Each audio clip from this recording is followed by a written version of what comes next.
Bwana Yesu asifiwe. Ninamshukuru Mungu sana ambaye amenipa neema na kibali cha kuweza kuwepo mahali hapa siku ya leo njema. Lakini pia namshukuru Mungu kwa ajili yako wewe ambaye umepata neema ya kuweza kuungana nami kwa ajili ya kujifunza na kusikia neno hili ambalo Bwana Yesu amenipa siku ya leo njema. Alinipa kwa ajili ya kuliambia kanisa na kuambia watumishi na wajoli wake ambao wapo katika dunia hii tunaishi. Tuna mambo mengi ya kujifunza kwa kuwa tuko duniani kwa ajili ya kujifunza maneno ya Mungu ili atusaidie kuyaishi maisha matakatifu. Haleluya. Basi mimi mtumishi wa Mungu, kabla ya yote acha kwanza nimuombe Mungu. Baba, katika jina la Yesu ninakushukuru mfalme. Asante Bwana Yesu, wewe ni mwema. Sifa na utukufu ni wako Bwana, hakuna aliye kama wewe. Ninakushukuru Bwana kwa kuwa Mungu umenipa neema nyingine ya kuja mahali hapa kwa ajili ya Bwana Roho Mtakatifu tufundishe na utuelekeze maneno yako Bwana mfalme amani. Tunatamani kujifunza kwako Roho wa Bwana kwa jina la Yesu Kristo. Bwana Yesu, tazama ujumbe ambao Bwana umenipa ili kwa ajili ya kuliambia kanisa. Baba, ninaomba unipe neema na kibali na kila anayefungua na kusikia Bwana apate kupiga hatua ya kiroho kwa jina la Yesu Mnazareti. Nakushukuru Bwana kwa kuwa unaweza, tupe neema kujifunza sasa katika jina la Yesu mwana Mungu aliye hai mfalme. Na katama pepo kuzimu, kila majenti wote ambao wanaingilia katikati kwa ajili ya ujumbe huu wakashindwa kwa jina la Yesu Mnazareti aliye hai. Bali Bwana Roho Mtakatifu tufundishe katika jina la Yesu maana Mungu nasema Roho Bwana atakuja atatufundisha yote na kututia katika kweli yote. Bwana naomba ututie katika kweli yote tukakujue katika jina la Yesu Mnazareti. Amen. Bwana Yesu asifiwe. Basi ninao ujumbe wa Bwana, mtumishi wa Mungu naitwa mtumishi Eric Respikius. Ninao ujumbe wa Bwana Yesu ambao ameniambia katika mwezi wa 3 mwaka 2026. Kuna ujumbe ambao Mungu amenipa kwa njia ya njonzi. Kwa hiyo nami natamani sasa watumishi wa Mungu tujifunze pamoja na nipate kutoa ujumbe huu ambao Bwana amenipa kwa ajili ya kuliambia kanisa, maana tunapo kwa wakati ambao tunajua kwamba Bwana Yesu anakaribia kurudi kulichukua kanisa lake. Kwa hiyo kila ambacho Bwana Yesu anatupa neema kukipata, kukifahamu na kukijua, ni vema tukaambiana kwamba kila mtu awe tayari kwa ajili ya ujio wa Bwana Yesu. Kila mtu azidi kuandaa nafsi yake na roho yake. Basi acha kwa muda huu ambapo naenda kusema ujumbe ambao Bwana amenipatia kwa njia ya njonzi, Bwana Yesu alivyonichukua kule mbinguni na kunionyesha mambo kadha wa kadha kwa ajili ya kuliambia kanisa. Napo ameniambia asema nisinyamaze, nisikae kimya, nikahubiri kweli yake mpaka pale Yesu anapokaribia kurudi. Basi hapo ulipo nasikia neno hili au nasikia ujumbe huu, nikupe neema, Mungu akupe neema kukaa hapo tunapoenda kusikia hii habari ya mbingu ambayo Bwana Yesu alinichukua katika mwezi wa 3 mwaka 2026 katika mbingu. Bwana Yesu asifiwe sana.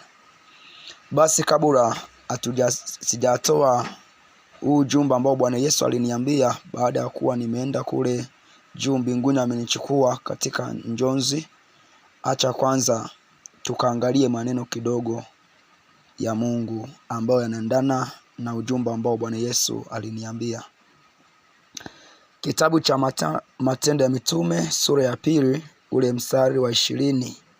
Matendo ya Mitume sura ya 2 mstari wa 20, Biblia inasema jua litageuka kuwa giza na mwezi kuwa damu kabla ya kuja ile siku ya Bwana iliyo kuu na iliyo dhahiri. Bwana Yesu asifiwe. Neno la Mungu kitabu cha Matendo ya Mitume sura ya 2 ule mstari wa 20 nasema inatuambia kwamba kabla ya ujio wa siku ya Bwana au siku ambao Bwana Yesu atakuja kunyakua kanisa, anasema kwamba jua litageuka kuwa giza na mwezi kuwa damu kabla ya ile siku au kabla ya kuja ile siku ya Bwana iliyo kuu na iliyo dhahiri.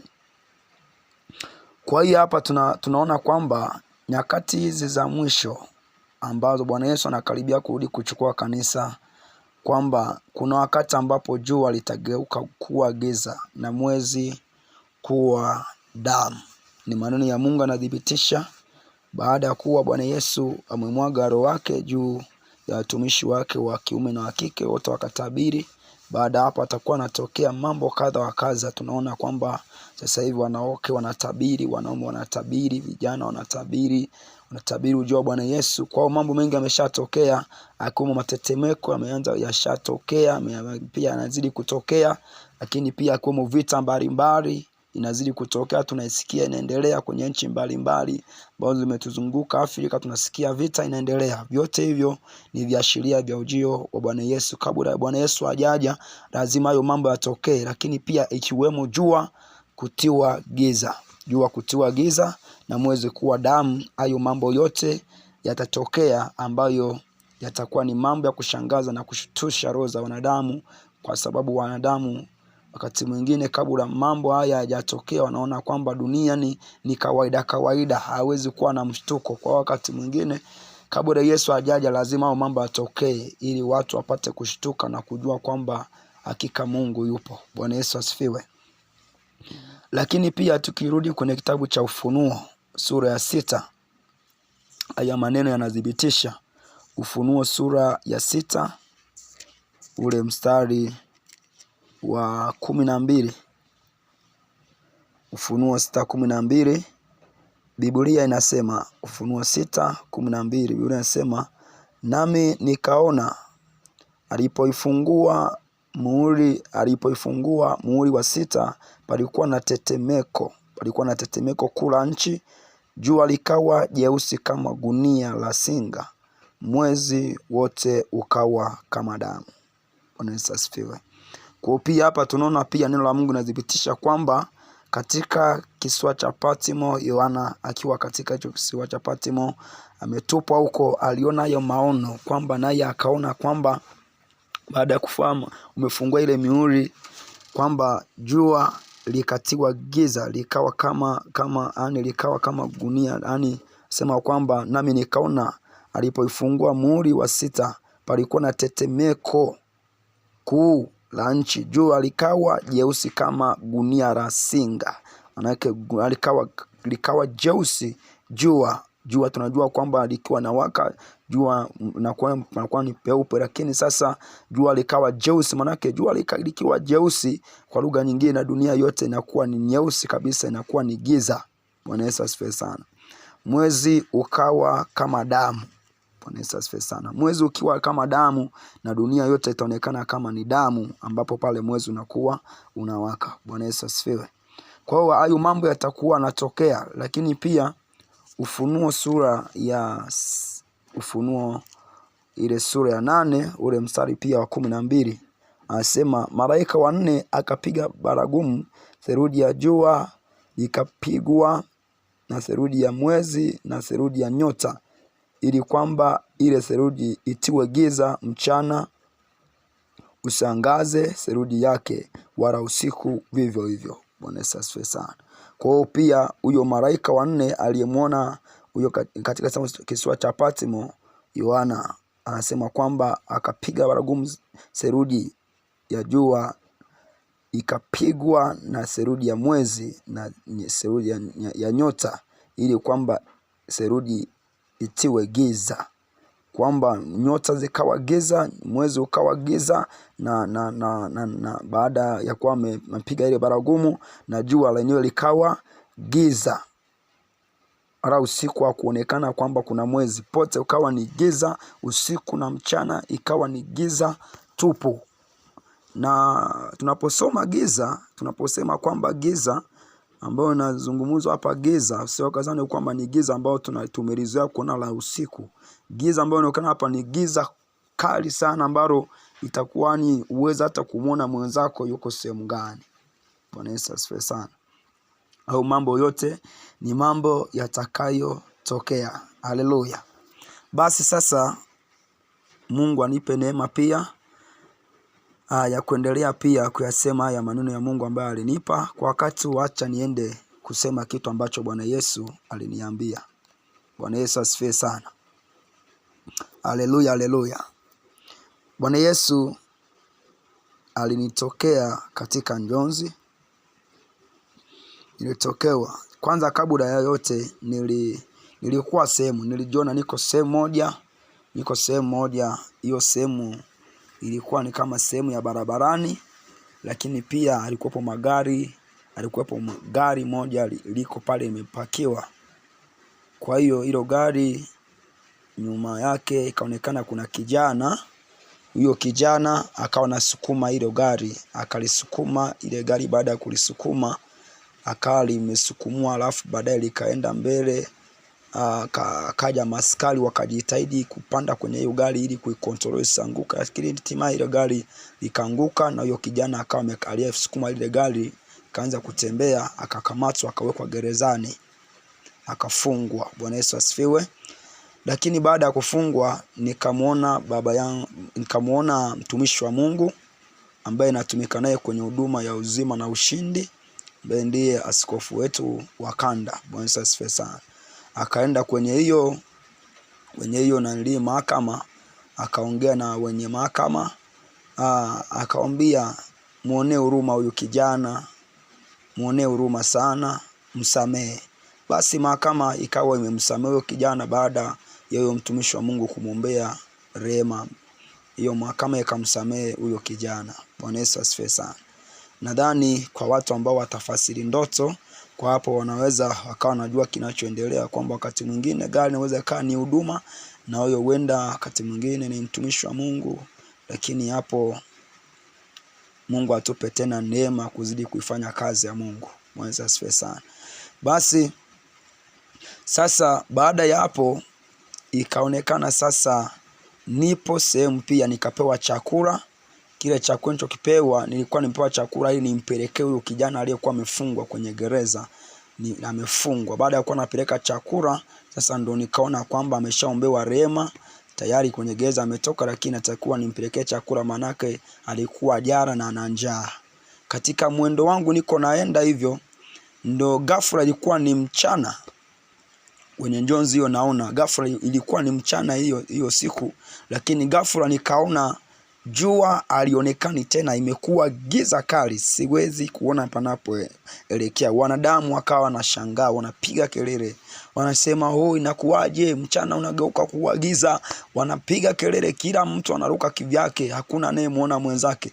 Ni kitendo cha ghafla. Kwa hiyo jua lilikuwa linakamatwa ndani kama dakika 10 au dakika 5, linakamatwa, inakuwa ni giza, alafu baadaye jua linatokea, mwanga unatokea, pia inakuwa ni giza. Hayo maono yakawa yanaendelea hivyo, lakini hatimaye ghafla nikaona pia imekuwa usiku, mwezi ikawa ni mwezi ukawa na wenyewe uko hivyo hivyo, mara unatua giza, mara unaonekana tena, mara kama vile unaashiria, mara unaonekana tena. Kwa hiyo watu wakawa wanashangaa kwamba inakuwaje kwamba giza inatokea wakati kuna mwezi, kwa nini inakuwa ni giza kali sana wakati kwenye msimu wa mwezi? Hii ni mbara mwezi, na kuaje giza inatokea? Wengine wanasema kwamba sasa hivi ni mchana, kwa nini giza iliwepo? Kwa hiyo jua lilikuwa linatiwa giza kwa ndani ya dakika 5, alafu baadaye anaonekana kwamba ni nuru, na tena inakuwepo, jua linawaka, tena linatiwa giza kali, ambavyo ile giza hakuna hata mmoja ambaye aliweza kumfahamu mwenzake. Ulikuwa na uwezo hata kumpiga mwenzako, unamkuta hata umeshamsogelea mwenzake karibu pale, yani umuoni mwenzako. Ni giza kali, wakati ni jua, ni mchana, lakini inaonekana ni giza kali. Watu wanashangaa sana.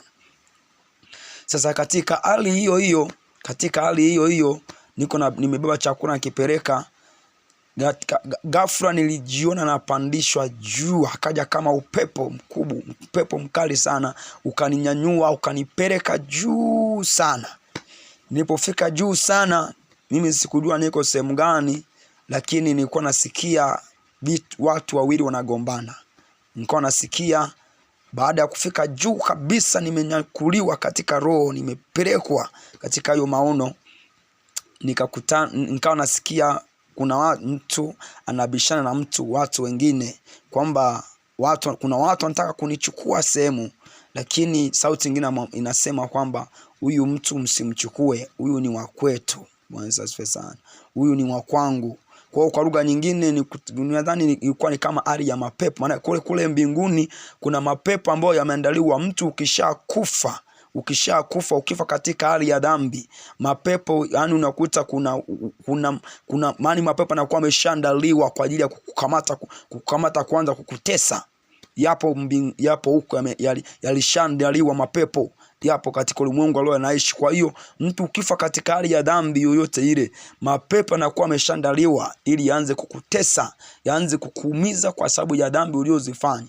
Kwa hiyo nafsi unapokuwa umekufa, nafsi ikitoka ndani, anasema Biblia inasema kwamba baada ya kufa ni hukumu. Bwana asifiwe sana. Wao baada ya kuwa umekufa, unakuwa wakati mwingine unaweza ukawa unagombaniwa. Sasa mimi pale nilikuwa katika hali ya kugombaniwa, mapepo yanataka kunichukua, lakini pia pembeni kuna sauti nasema huyu ni wa kwangu, muache. Bwana asifiwe sana. Katika hali ya kusema hivyo, wale watu wanataka kunichukua, na sauti inatoka pembeni nasema huyu ni wa kwangu, mumwache. Ndio yale vile viumbe vikawa vimetoweka, vimeondoka, alafu nikawa ninaongozwa na ile sauti. Anayeniongoza simuoni, lakini nasikia sauti inaniongoza. Ile sauti iliniambia, njoo nikuonyeshe kitu ambacho utaenda kuambia watu au watu huko duniani. Njoo nikuonyeshe vitu ambavyo nitakuagiza. Bwana asifiwe sana. Njoo nikuonyeshe. Sauti ikaniambia, njoo uone. Basi nikafuatana ile sauti, ghafla nikawekewa kama TV fulani, TV kubwa tu, sio kubwa sana, lakini nikaletewa kama TV. Wale wenye TV kwenye nyumba zao, unajua kama TV nchi fulani, ile ilikuwa ni TV tu ambayo sio kubwa sana, sio ndogo sana, ni ya wastani. TV nikawekewa TV pale. Baada ya kuwekewa TV pale, ndo nikaanza kuona mitindo mbalimbali ya watu ambao wanasuka nywele. Bwana Yesu asifiwe sana.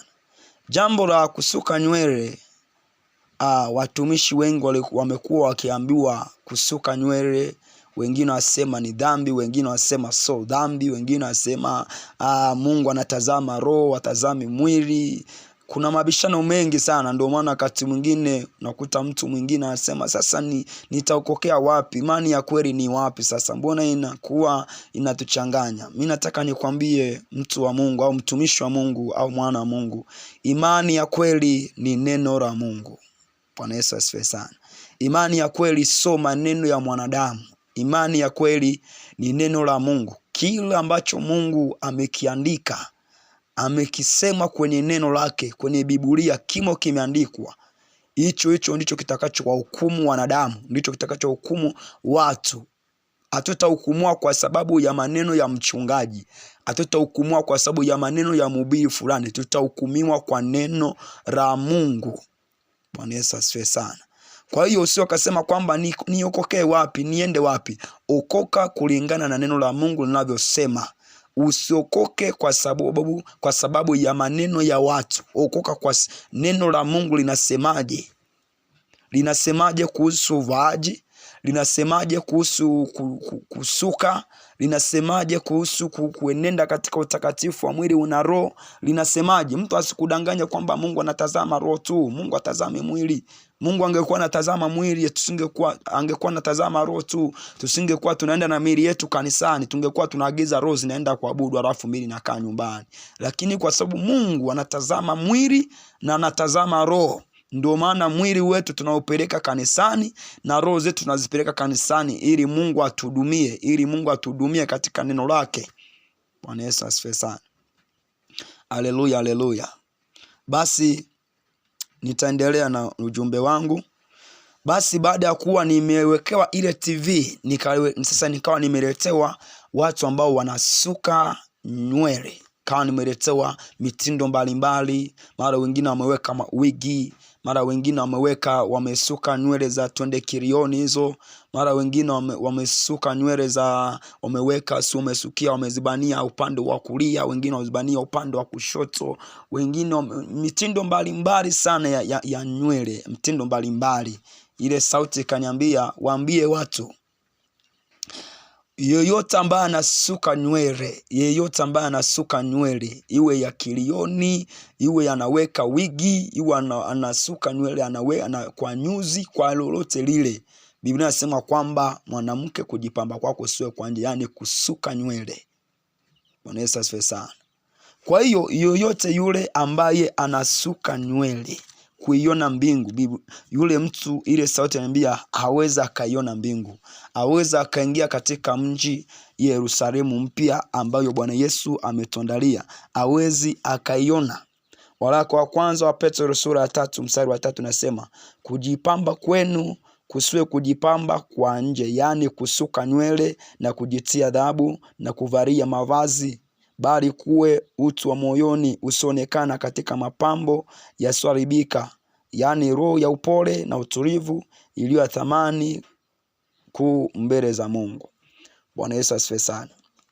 Kwa hiyo kama Biblia inatuambia kwamba kujipamba kwetu au kujipamba kwa wanawake na hata wanaume sasa hivi wanasuka, na sasa anasema kwamba kujipamba kwa mwanadamu kusiwe kwa nje, yani kusuka nywele na kujitia dhahabu.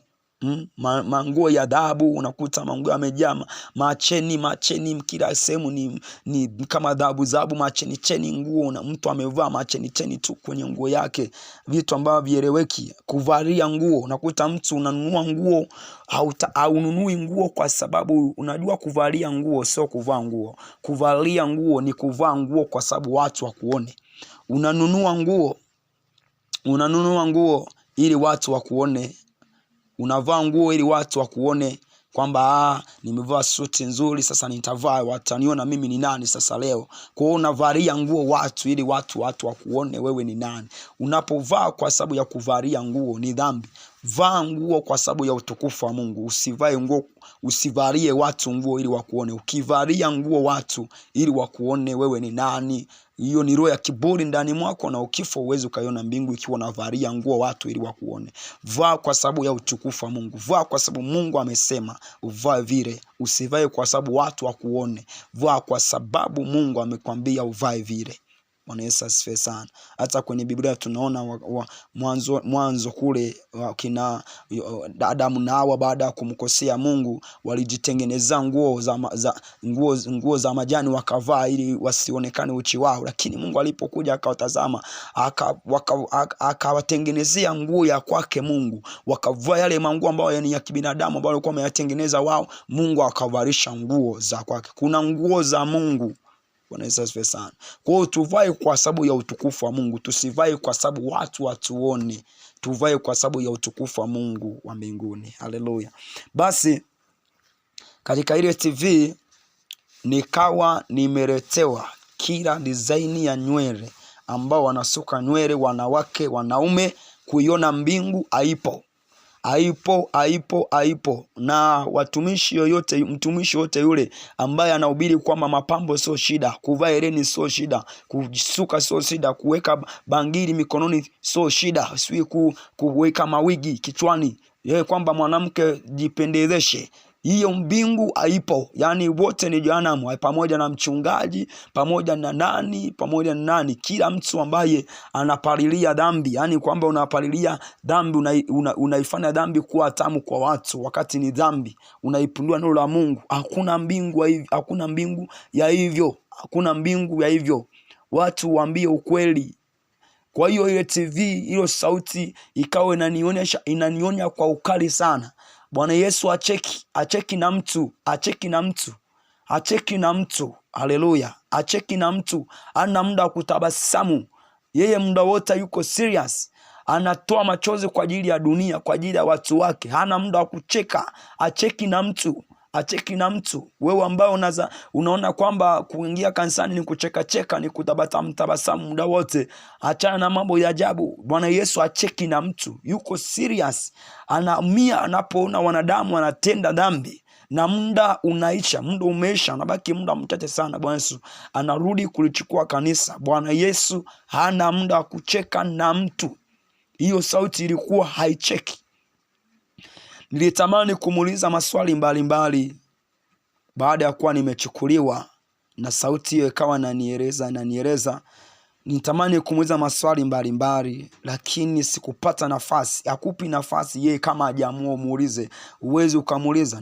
Nilikuwa na maswali mbalimbali ya kumuuliza kuhusu maisha yangu binafsi, kuhusu vita yangu binafsi ninayopitia katika maisha yangu, lakini hakunipa nafasi. Yuko anataka yeye ufate kila anachokuelekeza, na akimaliza kukuelekeza ukionekana kama vile unataka kumuuliza swali, anakurudisha moja kwa moja chini, unarudi duniani. Yani yuko serious, unatakiwa ufate kile ambacho yeye anakuelekeza na kuuliza swali mpaka yeye mwenyewe akuruhusu ulize. Kama hajaruhusu ongee, uweze ukaongea mbele yake. Yuko serious, yuko makini sana kuliko chochote kile. Kwa hiyo sio kadhani kwamba mbinguni tunaenda kwa kucheka tu, tunaenda tu kwa mada. Mbingu sio kawaida. Mbingu sio kawaida. Kuna watu wengine mlianza mikesha, leo mmeacha kukesha, mkadhani kwamba mbingu mpya. Mbingu ipo. Hakuna mbingu bila kukesha. Hakuna mbingu kwa mchele wa ibada. Hakuna mbingu kwa mtu aliyeacha sheria ya Bwana yote. Hakuna mbingu kama watu wanatii sheria kwa kuwahi vikao kwenye sehemu mbalimbali, wanawahi kwenye misiba, wanawahi sehemu mbalimbali, wanawahi kwenye muda, wanawahi kwenye mikutano ya kijiji, wanawahi kumwona mbunge fulani, wanawahi kumwona mwenyekiti fulani, wanawahi. Kwa nini tusiwahi kanisani? Tunachelewa ibada. Hata dakika moja ni dhambi kuchelewa, hata sekunde ni dhambi kuchelewa sekunde. Kwa hiyo mbinguni anaenda mtu mkamilifu, mtu aliyejikana nafsi, mtu ambaye yuko serious na kazi ya Mungu ambayo Bwana amekuitia uwe serious na imani ya Yesu Kristo. Kwa hiyo ile sauti ilikuwa haicheki, haitabasamu chochote, haina yani yeye yuko serious na anaumia. Akasema, waambieni watu wote wanaojiongezea mapambo kwenye vichwa vyao, manywele, mawigi, vyote hivyo. Nikafunguliwa hiyo TV, nikawa naona kwamba wote ambao wanasuka mitindo mbalimbali yote ni kuzimu. Hakuna mbingu kwa watu ambao wanasuka nywele. Lakini pia baada ya kuwa hiyo TV nikaona hiyo mitindo mbalimbali, nikaona baadaye sasa ndo nikaanza kuletewa wanawake ambao wanavaa nguo za kubana matako, wanavaa nguo ambazo zina mipasuo, wanakataa kuacha manguo ya mipasuo, wanabana miili yao, wanavaa vinguo vifupi ambavyo vinaishia kwenye magoti, hawafuniki mpaka kwenye miguu yao. Bwana amesema yoyote ambaye anavaa vimini, anavaa vinguo vifupi, hakuna mbingu. Bwana Yesu asifiwe sana. Hivyo ni vinguo vya Elizebuli, ni vinguo vya pepo wa kikaaba, mama wa kaaba, pepo mkubwa. Hivyo ni vinguo vya shetani, sio vinguo vya Wakristo. Wanakwaya wanaimba wamevaa vimini, wanavaa vinguo vya kubana matako. Hakuna mbingu ya hivyo. Nilioletwa kwenye TV, nilikuwa katika hali hiyo, nimenyakuliwa huko juu kabisa mbinguni huko, nimenyakuliwa, nikaletewa hiyo picha, nikaletewa watu ambao wanavaa vinguo vifupi, wanapiga ambao wanaweka mipasuo kwenye nguo zao. Hakuna mbingu ya mpasuo. Bwana Yesu asifiwe sana. Hakuna mbingu ya kuonyesha mapaja. Hakuna mbingu ya kuonyesha matako yako. Hakuna mbingu ya hivyo. Anasema kwamba tuvae nguo za kujistiri, tuvae kama Mungu anavyotaka, sio wanadamu wanavyotaka. Nguo za kikaba, vimini, vinguo vya kubana. Nakuta nguo ni ndefu lakini inambana mtu mpaka nakuta nguo za ndani zinaonekana. Hakuna mbingu ya hivyo. Hakuna mbingu ya hivyo. Bwana amekataa. Hakuna mbingu ya hivyo. Kama wewe unavaa vinguo vya kubana, acha.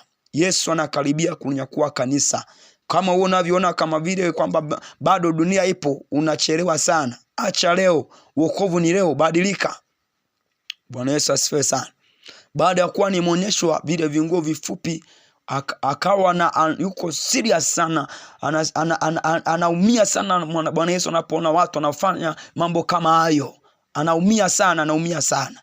Lakini baadaye kidogo pia nikaletewa mwanamke ambaye alikuwa amevaa nguo ambayo ni ya ndani, lakini pia amejifunga kitenge juu. Kuna wanawake wengi unakuta wanaenda sokoni, Unaenda sokoni, umevalia nguo ya ndani, umejifunga kitenge, maana kitenge kina uwezo hata kufika kule miguuni.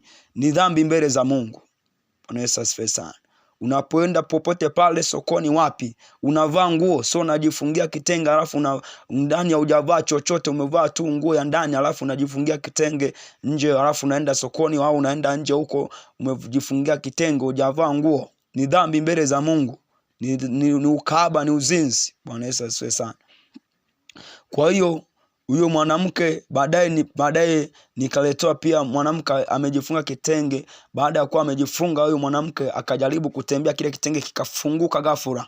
Kilipofunguka nikamuonya nikasema ni dhambi uende ukavae nguo katika hiyo maono. Ndipo mwanamke akasema na wewe acha vya kwako, unatusumbua tu, umetuhubiria injili ya ovyo ovyo hiyo. Anaanza kuziaki injili ambayo namwambia kwamba nenda uvae nguo. Ni dhambi kujifunga kitenge tu ukaanza kutembea njiani. Utakiwa uvae nguo ndani, uvae nguo ya kujistiri, ujifungie kitenge juu. So unavaa nguo ya ndani alafu unajifungia kitenge unaanza kutembea barabarani, ni dhambi. Akawa amechukia sana. Hiyo sauti ikaniambia kwamba mnapokuwa mnahubiri injili ya kweli, watu wanachukia, watu wanaziaki, watu wengine wanapigwa, wakati mwingine wanatengwa. Wachungaji unafika hatua wachungaji wenzaka wakupendi kwa sababu unahubiri injili ya kweli.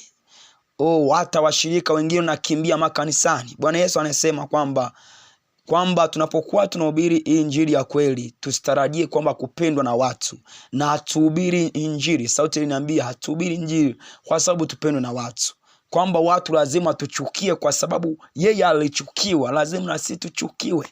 Dunia alipokuja duniani, dunia ikapenda giza kuliko kuipenda nuru. Kwa hiyo nuru siku zote inachukiwa. Mchungaji yoyote, mhubiri yoyote, mwinjilisti yoyote, mwalimu yoyote unaofundisha kweli ya Mungu, usitarajie kupendwa na dunia, usitarajie kupendwa na watu.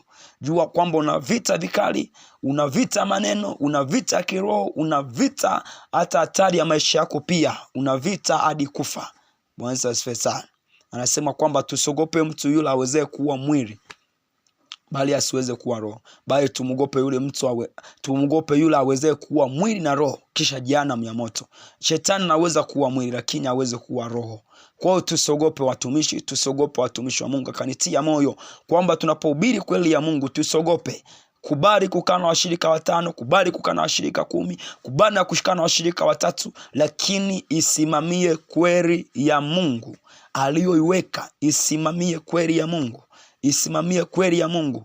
Usirudi nyuma. Akaniambia, akasema kwamba waambie wachungaji ambao wamesimama na kweli ya Mungu, ambao wamesimama na kweli ya Mungu, wanahubiri mapambo ni dhambi, wanahubiri kuvaa vimini ni dhambi, wanahubiri watu waache unafiki, waache urevi, waache uzinzi, waache utapeli, wanahubiri kweli yote ya mwili na roho.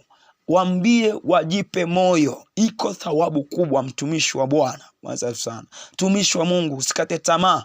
Usiruhusu mapambo kanisani, usiruhusu kusuka nywele kanisani, usiruhusu watu kujichubua kanisani. Kemea dhambi, karipia watu wamjue Kristo. Usicheke na dhambi. Manake Yesu Kristo anachukia pale ambapo anaona kanisa linaendelea kupotea, linaendelea kukua katika hali ya dhambi. Bado mtumishi ambaye amewekwa kwenye madhabahu ili ahubiri kweli ya Mungu anawatia watu moyo. Msiogope, Bwana yuko pamoja na sisi, anatupigania, anatutetea. Bwana anakuteteaje umevaa wigi? Bwana anakuteteaje umevaa vimini? Bwana anakuteteaje? Bwana anakuteteaje unafanya mambo mabaya? Bwana anakuteteaje huko kwenye hali ya dhambi? Kabla Mungu, kabla Roho Mtakatifu hajawatia watu moyo, kwanza lazima alionye kanisa liache dhambi. Bwana Yesu asifiwe sana. Lazima alionye kanisa liache dhambi, liache mambo mabaya, liache viwigi, liache vimini, liache mkusuka nywele kama ambao nimeonyeshwa kwenye ile TV, liache mambo mabaya ya kikaba, liache fitina, liache uongo, liache unafiki. Washirika waache kuchelewa ibada. Bwana Yesu hawezi kuhudumia watu wanachelewa ibada. Ibada inaanza saa 3 kamili, watu wanakuja saa 3:30. Hakuna Roho Mtakatifu anaweza kuhudumia pale. Lazima Roho wa Bwana akemee kwanza, watu wakae kwenye mstari wa Mungu. Hapo ndo anashuka kuatia moyo. Roho wa Bwana hawezi kuatia watu moyo. Bwana atakukubariki, Bwana atakuinua. Umevaa wigi wako, Bwana atakuinua. Umejipamba, Bwana atakuinua. Umevaa vimini vyako, Bwana atakuinua. Naye kuinua ni shetani. Mungu hawezi kumuinua mtu mtenda dhambi hata siku moja. Bwana Yesu asifiwe sana. Kwa hiyo Bwana akaniambia kwamba watumishi wanaohubiri kweli ya Mungu, simameni, msiogope. Usiogope hata ukaa na washirika watatu, usiogope. Hubiri kweli ya Mungu. Simama Bwana wa mbinguni. Jipe moyo ukitaja kwamba ipo thawabu baada ya kuwa umetoka hapa duniani. Ipo thawabu kubwa juu mbinguni umeandaliwa katika maisha yako. Usicheke na dhambi, usiogope kuambia watu kweli. Chochote kile ambacho kinahusu kweli, sema kweli ya Mungu. Anayebadilika badilike, anayekataa hata akiondoka ondoke, lakini simamia kweli ya Mungu. Bwana Yesu asifiwe sana. Mbingu inamheshimu mtumishi ambaye anasema kweli ya Mungu na kuisimamia kweli ya Mungu kabisa. Kwa hiyo watumishi wa Mungu, Bwana Yesu akaniambia kwamba tunapohubiri kweli ya Mungu tutakataliwa, tutasengenywa, tutafezeshwa, tutadhalilishwa, tutatukanwa kwa dhihaka mbalimbali. Lakini tutapokuwa tunatukanwa, tunafezeshwa, tunatukanwa, tunatemea mate, wanatucheka, wanatufanyaje, hapo ndipo tunapata thawabu juu mbinguni. Kwa hiyo tusikubali kupendwa, kupata kibali kwa wanadamu. Tafuta kibali kwa Mungu wa mbinguni ili upate kuiona mbingu. Kwa hiyo Mungu akaniambia tukaze. Watumishi wa Mungu ambao mnahubiri kweli ya Mungu, mnahubiri utakatifu wote wa mwili na roho,